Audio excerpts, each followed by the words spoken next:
We continue with John 2 from verse 12. After this, he went down to Capernaum with his mother and brothers and his disciples. There they stayed for a few days. This was after when he did the miracle of changing the water into wine. When it was almost time for the Jewish Passover, Jesus went up to Jerusalem. In the temple court, he found men selling cattle, sheep and doves, and others sitting at the tables exchanging money. So he made a whip out of cords and drove all from the temple area, both sheep and cattle. He scattered the coins of the money changers and overturned their tables. To those who sold doves he said, "Get these out of here. How dare you turn my Father's house into a market?" This happened then, and it's even happening now.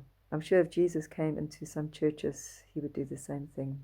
Because it's become a marketplace where people sell things in the church. You cannot sell God's word. You cannot sell messages from him. But it seems to be the thing to make money with a lot of people now, is the fact that they use God's things to make money with. I can understand why people, when they write books, they sell it. But to sell it in a church might not be a good idea, because you're bringing money in, and I think that's wrong.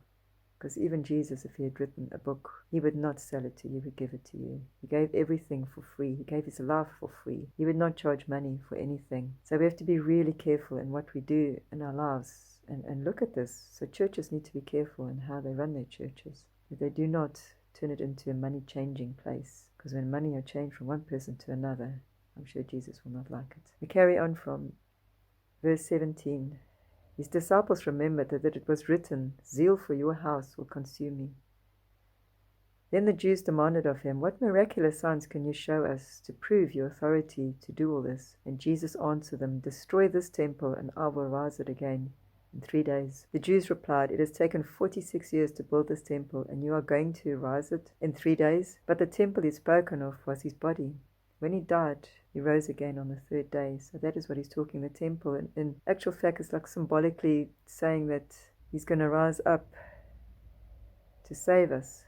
So his disciples recalled what he'd said, and then they believed the scriptures and the words that Jesus had spoken. Now while he was in Jerusalem at the Passover feast, many people saw the miraculous signs that he was doing and trusted in his name. They say if they have to write everything about what Jesus did in his time on earth, it would fill up many books. So here we hear that he did a lot of miraculous signs and people trusted in him.